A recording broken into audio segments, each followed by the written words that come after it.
Ryland, a podcast listener, writes in to ask this: do we need to be listening for God's voice to speak to us outside of the Bible? Does he desire to speak to us audibly like he does to certain people in the Bible? And if so, Pastor John, how do we know if it's God's voice we're hearing? I really want to say something positive here and not just negative. In fact, most of what I have to say is positive. And the first and main thing is to say God really has spoken. And this word is living and active. It's not a dead word. He really speaks today through the inspired scriptures. He really, really does, Ryland. He really does. Not just with information, but with himself by his Spirit.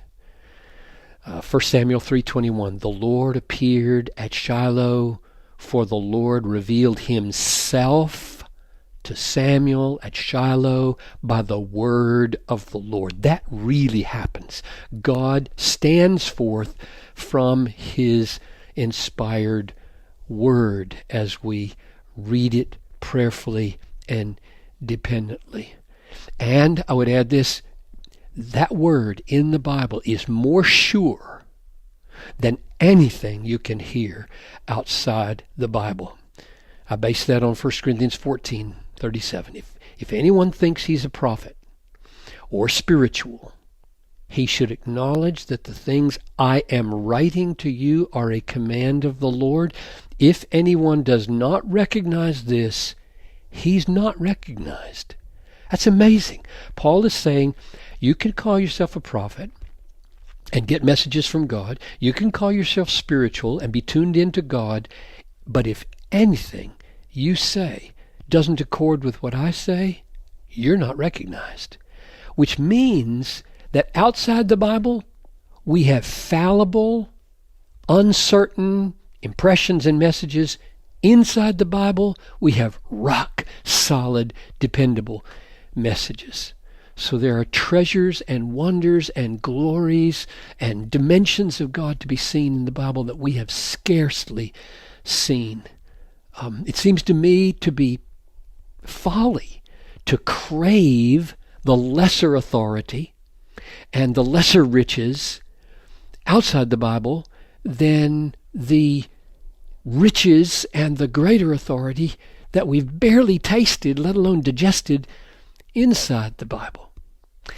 Now, having said that positive thing about the Bible that I just love the Bible so much, and I know that after, 60 years of reading my Bible, I've barely scratched the surface of glories, so I kind of get ticked, frankly, at myself and others who are craving stuff outside the Bible as though there's something better to be had out there. Having said all that, I don't see anything in the Bible that would say God can't communicate with us in extraordinary ways outside the Bible. He can. And if he does, we should test it by his infinitely authoritative written word, and we should commend it to those whose lives show a deep, long wisdom in Christ. There's this community dimension to testing all things. Like Paul said, don't despise prophecies, test all things, hold fast to what is good. That's just not a private thing. That's something we do with others as well. But I'll close with this. Beware, Ryland, beware of craving the sensations of a voice. Jesus warned against those who seek a sign. So here he is. He's standing there in front of the Pharisees and scribes, speaking. And they say, give us a sign.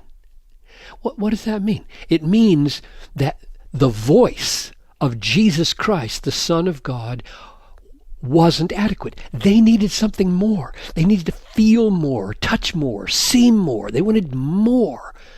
And Jesus wouldn't give it to them. And I think we're in a situation today not unlike that.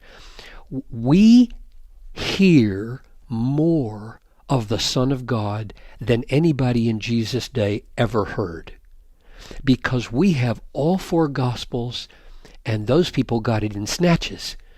Therefore, we have the wholeness of the revelation that Jesus meant to communicate, and it's speaking to us every time we read the Bible. And if we turn away from that and say, but I need a sign, I need a voice, I need a tree to fall down in the woods when I'm talking, I need something, we're putting ourselves in the position of those who demanded a sign. Instead, I think our hearts should be, oh God, this is the way Paul taught the Ephesians to pray in chapter 1, verse 17. Give my heart's eyes sight. Open my eyes to your power. Open my eyes to your wisdom. Open my eyes to your inheritance. You say stunning things that should blow me away and give me a sense of your worth beyond anything any message outside should give. So, Father, if I'm not seeing, if I'm not hearing, have mercy upon me and open my eyes. Thank you, Pastor John. And on a related note, see Pastor John's article, The Morning I Heard the Voice of God, which was published back on March 21st of 2007. A provocative title and a provocative thought. You can find it at desiringgod.org, along with thousands of free books, articles, sermons, and other resources from John Piper. I'm your host, Tony Reinke. We'll be back tomorrow. Thanks for listening to the Ask Pastor John podcast.